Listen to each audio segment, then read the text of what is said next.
Hello दोस्तों, आज हम स्टार्ट करने जा रहे हैं क्लास 10th मैथ का सीरीज़, जिसमें हम स्टार्ट कर रहे हैं रियल नंबर, जो कि फर्स्ट चैप्टर है आपका।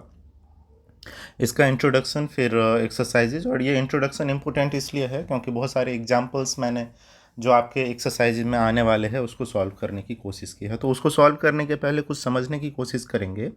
जैसे ये नेचुरल नंबर है। नेचुरल नंबर होता क्या है? तो नेचुरल नंबर वो सारे नंबर्स होते हैं, जैसे क्या कि 1 2 3 4 और अप टू सो ऑन, जब तक हम काउंटिंग कर सकें इन्फिनिटी तक, जितना भी काउंटिंग पॉसिबल है। तो वो तो आप जितना कंटिन्यू करते जाओगे उतना रहेगा। तो नेचुरल नंबर्स जो होते हैं वो 1 से स्टार्ट होते हैं और इन्फिनिटी तक। अब नेक्स्ट है होल नंबर हमारा। इसका अगर एग्जांपल देखेंगे हम लोग, तो ये स्टार्ट, इसमें सिर्फ ये नेचुरल नंबर ही है अल्टीमेटली। बस तो होता क्या है कि सिर्फ एक जीरो इसमें ऐड हो जाता है। तो इसमें लिखेंगे 0 1 2 3 4 और अप टू सो ऑन, जितना लिखना चाहें उतना। नेक्स्ट नंबर होता है हमारे पास इंटीजर। आप लोगों ने देखा होगा पहले, होपफुली इसको 6th में सबसे पहले पढ़ा था हमने। इंटीजर्स में हम लोगों के पास negative as well as positive सारे नंबर्स रहते हैं।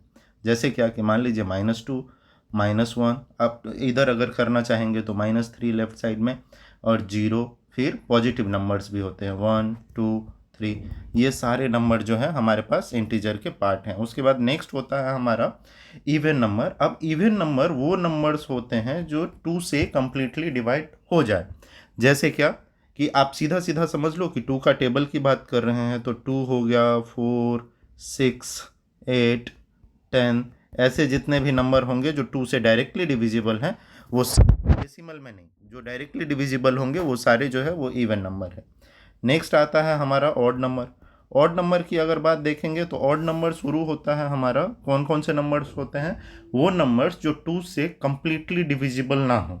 जैसे क्या आपका हो गया अपने पास 3 5 7 9 11 13, ऐसे करके बहुत सारे नंबर जो हैं जो 2 से कम्प्लीटली डिविजिबल नहीं होंगे, वो हो जाएगा हमारा ऑड नंबर।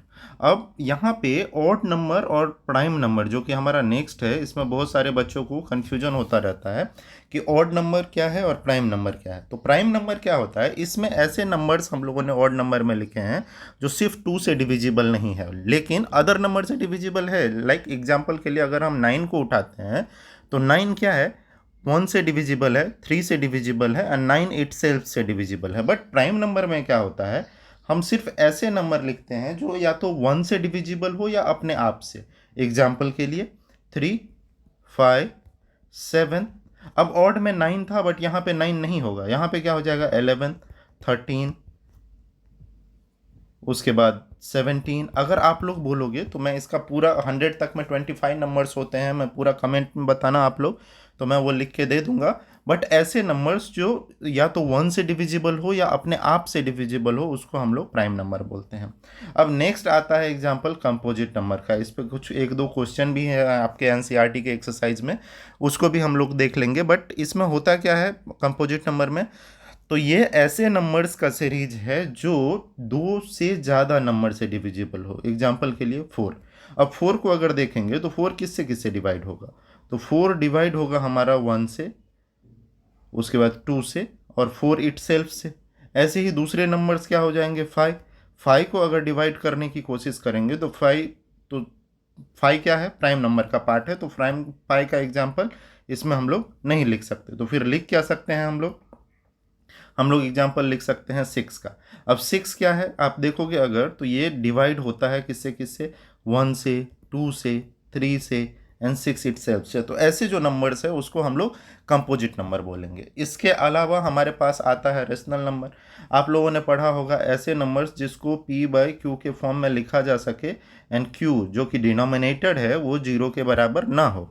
अब इसमें किसी को अगर कन्फ्यूजन है तो p को हम लोग न्यूमरेटर बोलते हैं, ठीक है, और q को हम लोग बोलते हैं डिनोमिनेटर। ओके। अब यहाँ पे डिनोमिनेटर जो है वो 0 नहीं होना चाहिए, एक बार को न्यूमरेटर 0 होगा तो चलेगा। अब इसके एग्जांपल्स क्या हो सकते हैं? तो 1/2, जो भी नंबर आपको ऐसे फ्रैक्शन में दिखते हैं वो सारे नंबर, तो 1/2, 2/3, 3/4, जो भी आप लिखना चाहो, या 0/1 ये इसका एग्जाम्पल हो सकता है, बट 1/0 क्योंकि यहाँ पे एक टर्म था ना कि p/q होना चाहिए और डिनोमिनेटर जो है वो 0 नहीं होना चाहिए, इसीलिए ये नंबर इसका पार्ट नहीं होगा। उसके बाद आता है इरेशनल नंबर। इरेशनल नंबर्स में ऐसे नंबर्स जो डेसिमल में रहें और सबसे अच्छा जो एग्जाम्पल है इरेशनल नंबर का वो है पाई। अब पाई की वैल्यू हम लोग या तो 22/7 यूज करते हैं या हम करते हैं 3.14। अब ये दोनों वैल्यू जो है ये इसका परफेक्ट नहीं है। अगर आप इसी को कंटिन्यू करके देखेंगे तो आपको एक बहुत बड़ा नंबर मिलेगा इसमें। 22 को अगर 7 से आप डिवाइड करते हैं तो 3.14 के अलावा भी आपको बहुत कुछ मिलेगा। अब एग्जाम्पल के लिए अगर देखना चाहेंगे तो 3.142, उसके बाद 857, मतलब ऐसा बहुत सारे नंबर्स मिलते हैं। मतलब इसीलिए ऐसे नंबर को, जैसे क्या एग्जाम्पल और देखना चाहो तो √2 है, √3 है। अब √4 नहीं हो सकता इरेशनल नंबर का एग्जाम्पल। रीज़न कि √4 को हम लोग लिख सकते हैं 2 × 2। अब इसमें से एक 2 बाहर आ जाएगा, तो इसीलिए √4 जो है ये इसका एग्जाम्पल नहीं हो सकता। फिर हो क्या सकता है, √5, √6 हो सकता है, ऐसे करके सारे। और इसके बाद नेक्स्ट आता है हमारे पास रियल नंबर। अब रियल नंबर के बारे में अभी तक जितने भी नंबर हमने देखे हैं, चाहे वो नेचुरल नंबर, होल नंबर, उसके बाद even number, odd number, prime number, composite number, rational, irrational, ये सारे जो है ये इसके पार्ट हैं। तो आपको 1 2 3 4 5 ये भी आपका 0 भी इसमें आ जाएगा।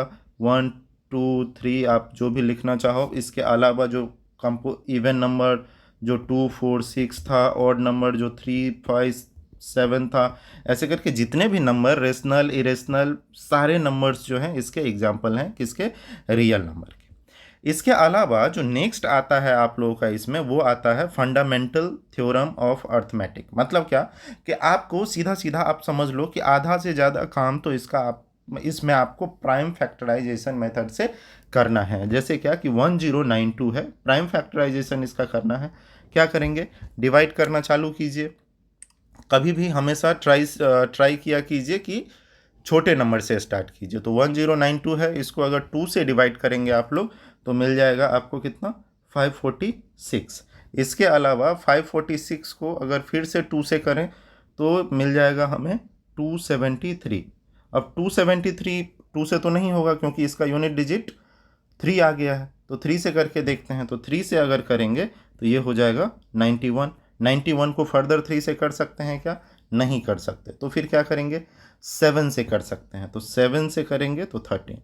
अब ये सारे नंबर्स जो हैं ये 2 2 3 7 और 13 ये क्या है, प्राइम नंबर है। प्राइम नंबर क्या होता था, ऐसे नंबर्स जो खुद से डिवाइड हो या 1 से डिवाइड हो। तो देखिए 2 भी खुद से डिवाइड होगा या 2 से डिवाइड होगा या 1 से होगा। 3 का भी सेम स्टोरी, 7 और 13। तो इसीलिए 1092 का प्राइम फैक्टराइजेशन जो है वो क्या क्या हो जाएगा, 2 × 2 × 3 × 7 × 13। और अगर इसको और शॉर्ट फॉर्म में स्पेसिफाई करना चाहेंगे तो 1092 का 2 का स्क्वायर × 3 × 7 × 7 × 13 ये हो जाएगा हमारा इसका प्राइम फैक्टराइजेशन। इसके अलावा जो एक बहुत इंपॉर्टेंट टॉपिक है आपके पास इसमें, वो है एलसीएम एचसीएफ। मैंने देखा है बहुत सारे बच्चों को इसमें प्रॉब्लम रहता है।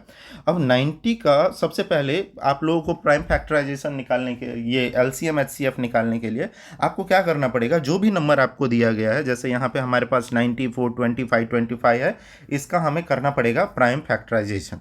तो सबसे पहले अब प्राइम फैक्टराइजेशन करने के लिए जाएंगे तो आप देखो क्या क्या कर सकते हैं। 90 हमारे पास नंबर है, इसको हम 2 से डिवाइड करके देखते हैं। तो ये कितना हो जाएगा, 45। अब 45 2 से नहीं होगा तो 3 से करते हैं। तो 15 3 जा 45, 3 से 15 भी हो जाएगा डिवाइड। तो 3 5 जा 15 एंड 5 1 जा 5। तो 90 के प्राइम फैक्टर्स क्या क्या हो गए भैया, तो 90 का प्राइम फैक्टर हो गया हमारे पास 2 × 3 × 3 × 5। ठीक है। उसके बाद अभी 420 है हमारे पास नंबर। 420 का प्राइम फैक्टराइजेशन करेंगे। 420 को 2 से अगर डिवाइड करोगे आप तो आपको मिलेगा 210। 210 को 2 से करोगे तो मिलेगा आपको 105। 105 को तो अब हम नहीं कर सकते 2 से, तो इसको 3 से करेंगे तो हो जाएगा ये 35। और 35 को अगर 3 से नहीं कर सकते तो 5 से करेंगे। तो 5 से अगर करेंगे हम लोग, एक सेकेंड, अगर हम 5 से करेंगे इसको, तो अगर 5 से करेंगे तो 5 7 जा 35 एंड 7 1 जा 7। तो 420 का जो प्राइम फैक्टराइजेशन हो गया हमारे पास क्या क्या हो गया भैया, तो वो मिल गया हमें 2 multiplied by 2 into 3 into 5 into 7। अब इसके अलावा नेक्स्ट नंबर है हमारे पास 525। ये इसका प्राइम फैक्टराइजेशन करेंगे तो 525 देख के ही लग रहा है कि ये 5 से डिवाइड होगा। अगर किसी को इसमें प्रॉब्लम हो तो मैं रिक्वेस्ट करूंगा आप लोगों से कि आप ना एक बार डिविजिबिलिटी टेस्ट पढ़ लो, कहीं से भी आपको मिल जाएगा, या आप कमेंट बॉक्स में बताना तो मैं ही बता दूंगा। अब 5 को 105 को यहीं पे किया है, सेम प्रोसेस कर लेते हैं। तो 3 से 35, 3 जा 105, नाउ अगेन 5 7 जा 35 एंड 7 1 जा 7। तो इसके 525 के फैक्टर्स क्या क्या हो गए हमारे पास, 525 के फैक्टर्स हो गए 5 इंटू 3 इंटू 5 इंटू 7। अब एलसीएम में लिखते क्या है, तो एलसीएम में बहुत सिंपल सी बात है। एलसीएम में हम लोग लिखते हैं जो भी नंबर हाईएस्ट पावर का हो उसको लिख देते हैं। तो सबसे पहले 2 की बात कर रहा हूँ, यहाँ पे 2 सिंगल है, ये 2 इंटू 2 है, और यहाँ पे 2 है ही नहीं। तो यहाँ पे 2 इंटू 2 मतलब क्या, यहाँ पे ये लिख लेंगे 2 इंटू 2। इसके अलावा 3 देख लो, 3 सबसे ज़्यादा किस में है, 3 इंटू 3, एक 3 है यहाँ पे, एक 3 है यहाँ पे, तो ये हाईएस्ट वाला 3 जो है वो हम उठा लेंगे, 3 इंटू 3। इसके अलावा हमारे पास 3 के अलावा 5 है, तो 5 यहाँ पे एक है, यहाँ पे एक है, बट यहाँ पे 2 है, तो 5 हम 2 उठा लेंगे, 5 इंटू 5। उसके बाद अब हमारे पास 7 की बात हो रही है, तो 7 यहाँ पे एक है हमारे पास, यहाँ पे एक है, तो हमारे पास एक ही 7 अल्टीमेटली रहने वाला है। तो हम लोगों ने ये 7 लिख दिया, ये 7 लिख दिया, तो ये हो गया हमारा एलसीएम। जो भी मल्टीप्लाई करके जो भी प्रोडक्ट आएगा इसका वो लिख देंगे। एचसीएफ में हम लोग क्या लेते हैं, लोवेस्ट लेते हैं, और ऐसा आप बोल सकते हो जो सब में कॉमन है। तो सब में कॉमन क्या क्या है भाई, 2 इसमें है, 2 इसमें भी है, 2 इसमें नहीं है तो नहीं लेंगे। 3 इसमें है, 3 इसमें है, और 3 इसमें भी है, तो 3 ले लेंगे हम। एक 3 सब में है तो एक 3 हमने ले लिया। 5 5 5 5 तीनों में है तो 5 ले लेंगे। इसके अलावा 7 तीनों में नहीं है तो नहीं लेंगे। तो एचसीएफ जो इस नंबर का हो गया वो हो गया 15, और एलसीएम आप मल्टीप्लाई कर लो, 2 2 जा 4, 3 जा 12, 3 जा 36, 36 5 जा 180, और 180 5 जा 900 इंटू 7 जा 6300 जो है वो इसका हो जाएगा एलसीएम हमारा, और एचसीएफ जो है वो 15 हो गया। आई होप कि आप लोगों को समझ में आया होगा। और इसके बाद हम लोगों को करना रहता है रिलेशनशिप फाइंड। रिलेशनशिप किस में, एचसीएफ और एलसीएम के बीच में। तो एचसीएफ एलसीएम निकालना आप लोगों ने देख लिया था, और हमारे पास एक फार्मूला रहता है रिलेशनशिप के लिए कि LCM into HCF of a number is equals to product of the numbers. मतलब क्या कि 2 नंबर अगर दिया हुआ है तो उसका एचसीएफ एलसीएम जो भी आएगा उसको वो, और उसको अगर आप मल्टीप्लाई करते हो दोनों नंबर को तो वो क्या होगा, दोनों बराबर होंगे। तो 404 दिया हुआ है हमें यहाँ पे नंबर एक। 404 का प्राइम फैक्टराइजेशन करेंगे हम लोग, 2 से करते हैं, तो ये हो जाएगा कितना, 202। अब 202 को अगर 2 से करेंगे तो ये हो जाएगा कितना, 101। अब 101 किससे डिवाइड होगा भाई, 3 से तो होगा नहीं, 7 से भी नहीं होगा, तो 9 से भी नहीं होगा। उसके बाद 11 से करेंगे तो वो भी नहीं हो रहा है, 13 से भी नहीं हो रहा है, 17 से, 19 से। तो यहाँ पे मान लीजिए कि 404 का प्राइम फैक्टराइजेशन जो है वो 2 से जब स्टार्ट किया तो हम लोगों को क्या क्या मिला, हमें मिला है 202, और 202 को अगर फिर 202 को 2 से करेंगे तो हमें मिला 101।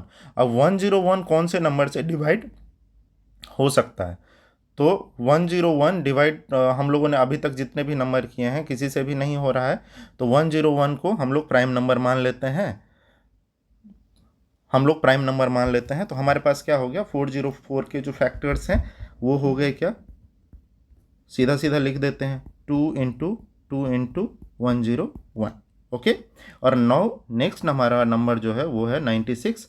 96 को 2 से करेंगे अगर, तो आप लोगों को पता है 96 डिवाइडेड बाई 2 ये हो जाता है हमारा 48। 48 को अगेन 2 से करेंगे तो ये हो जाएगा 24। 24 को 2 से करेंगे तो 12, और 12 को 2 से करेंगे 6, 6 को 2 से करेंगे 3 एंड 3 को 1 से करेंगे। ओके, तो 96 के प्राइम फैक्टर क्या क्या मिल गए भैया हमें?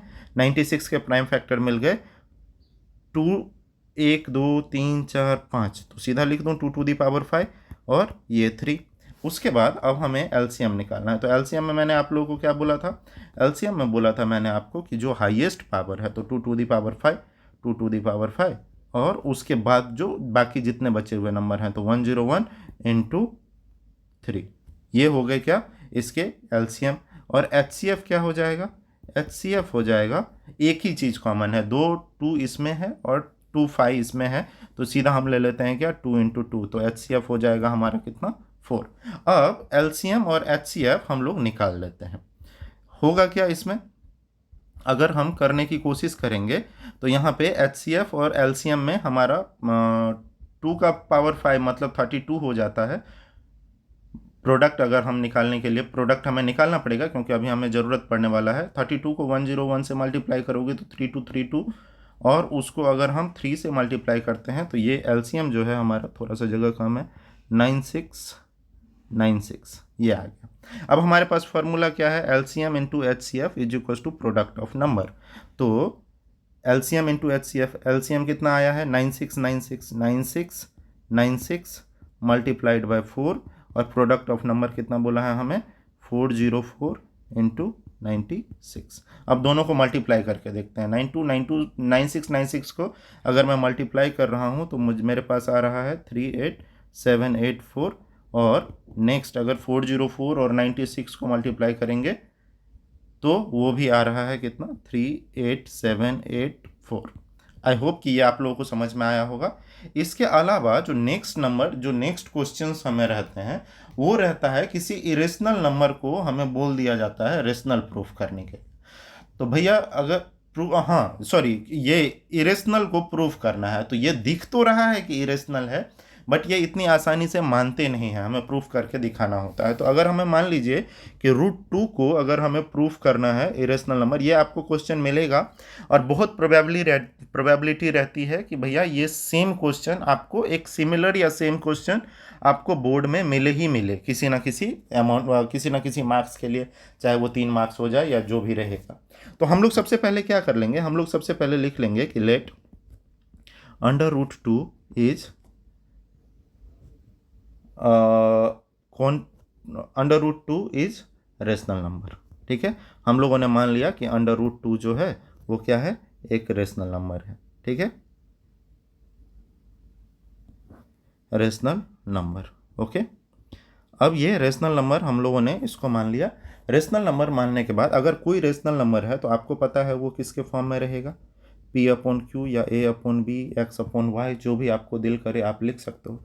उसके बाद हम क्या करते हैं? दोनों साइड को स्क्वायर कर देते हैं, तो LHS को भी और RHS को भी। तो √2 को भी स्क्वायर कर दिया और A/B को भी स्क्वायर कर दिया। अब यहाँ से मिलेगा क्या? √2 को स्क्वायर कर देंगे तो हमारे पास मिलेगा 2, और A और B को स्क्वायर करेंगे तो A²/B², ये नंबर हमें मिल गया। अब यहाँ से B² को इधर शिफ्ट कर लो तो क्या हो जाएगा? अगर इधर शिफ्ट कर लेंगे तो 2B² = A², लिख सकते हैं क्या? बिल्कुल लिख सकते हैं। ओके, और यहाँ पे हमारे पास हो क्या गया? अब 2 जो है ये क्या कर रहा है? ये A² को डिवाइड कर रहा है यहाँ पे। तो अगर ये A² को डिवाइड कर रहा है तो ये किसको डिवाइड करेगा? A को भी डिवाइड करेगा, राइट? तो हम लोग मान लेते हैं यहाँ पे, आप हम लोगों को लिख देना है कि as 2 dividing A², so it will divide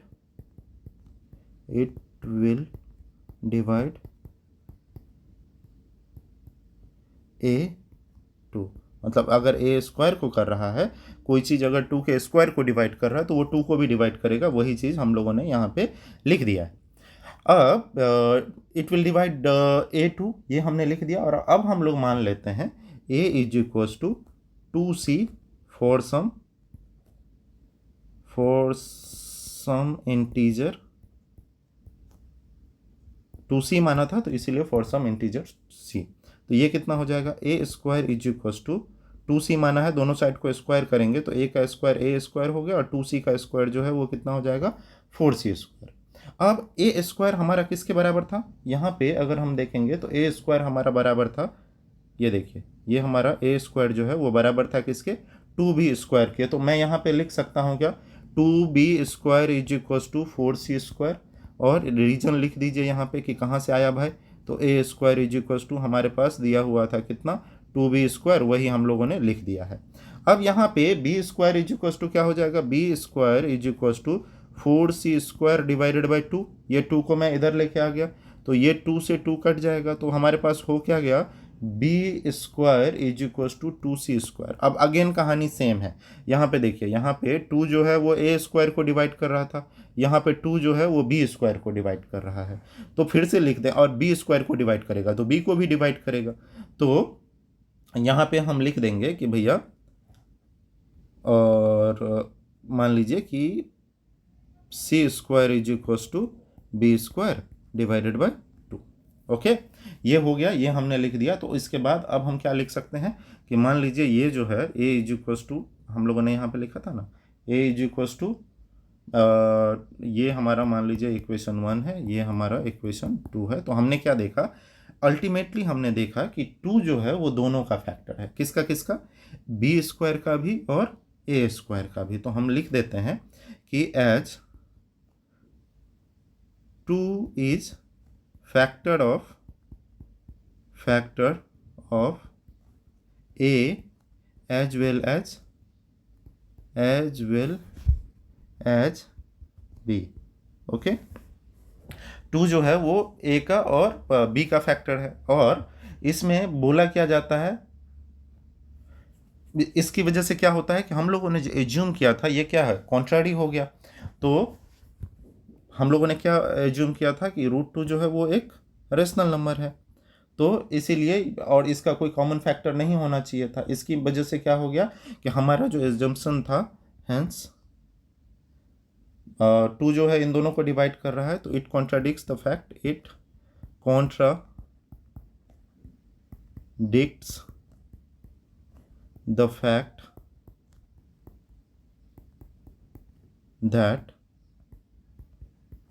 under √2 is irrational, rational, जो हम लोगों ने लिखा था। ओके, अब इसका मतलब क्या हो गया, हमारा एजम्पशन रॉन्ग हो गया, तो हम लोग लिख देंगे यहाँ पे कि हमारा एजम्पशन जो है वो रॉन्ग था। अगर एजम्पशन रॉन्ग था तो हमने एज्यूम क्या था कि √2 जो है वो क्या है, रेशनल है, तो इसीलिए अगर एजम्पशन ही गलत हो गया कि ये रेशनल नहीं है तो ये नंबर क्या हो जाएगा, हेंस √2, यहाँ पे आप लोग लिख देना hence under √2 is irrational.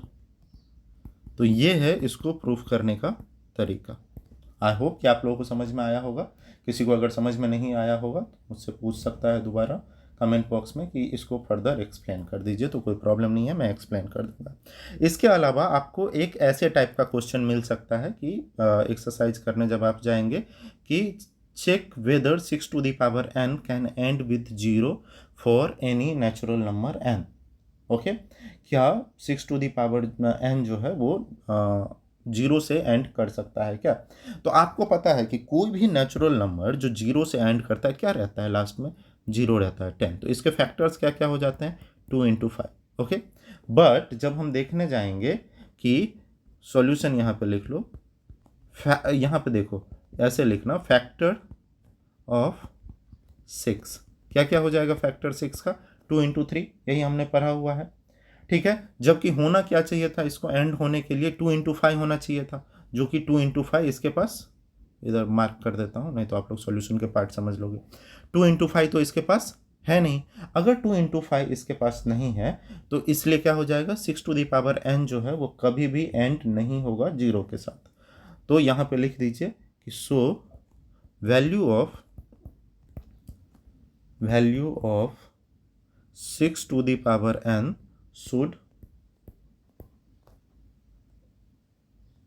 should be divisible by both।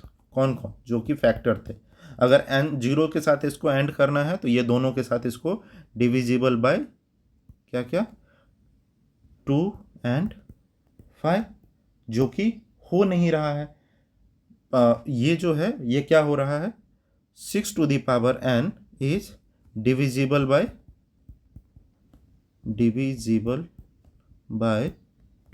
2 से तो डिविजिबल है but not divisible by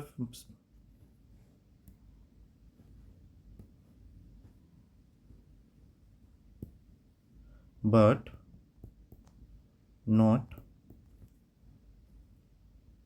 divisible by, अब ये क्या हो रहा है कि डिविजिबल नहीं है किससे, ये डिविजिबल नहीं है किससे, 5 से, अब इसीलिए क्या हो जाएगा, so it can not and with 0। Okay, मतलब क्या कि कोई भी नंबर को 0 से एंड होने के लिए उसके पास 2 और 5 उसके फैक्टर में होने चाहिए। इसके साथ और कोई भी नंबर आ सकता है लेकिन 2 और 5 जो है वो मस्ट है, ये अगर नहीं है तो वो नंबर जो है वो 2 से एंड नहीं करेगा। इसके अलावा एक आपको आ जाता है, मैंने आप लोगों को शुरू ही में ही बताया था जब कंपोजिट नंबर बता रहा था कि एक नंबर दे देगा और उसको आपको बताना रहेगा कि ये कंपोजिट नंबर है कि नहीं, वो बताने के लिए।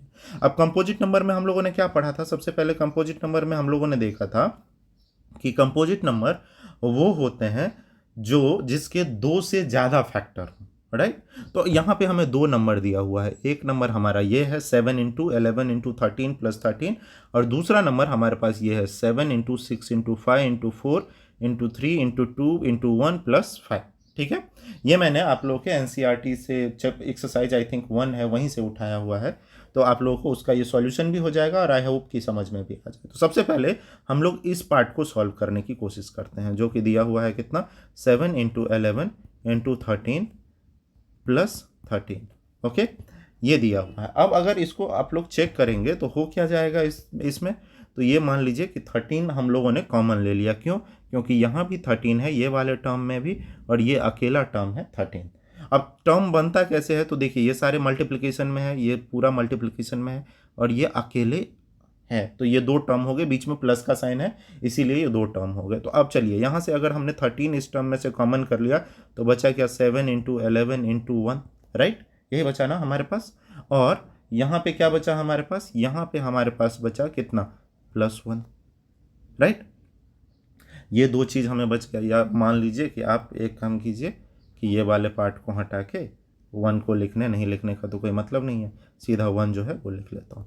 अब अगर मैं इसको फर्दर सॉल्व करूँ तो 13 और मल्टीप्लाइड बाय 11 7 जा 77 प्लस 1 78, मतलब क्या कि यहाँ पे अगर देखेंगे कि ये जो नंबर है इसके मल्टीपल ऑफ 2 इंटीजर्स, मतलब क्या कि ये 2 नंबर का मल्टीप्लिकेशन है, इसीलिए इसके फैक्टर्स क्या होंगे, 2 से ज़्यादा होंगे, इसीलिए hence it is a composite number, it is a composite number. Okay, अब इसके अलावा नेक्स्ट जो है कंपोजिट नंबर, नेक्स्ट जो हमारे पास नंबर दिया हुआ है वो ये दिया हुआ है, कौन सा, तो यहाँ पे लिख दीजिएगा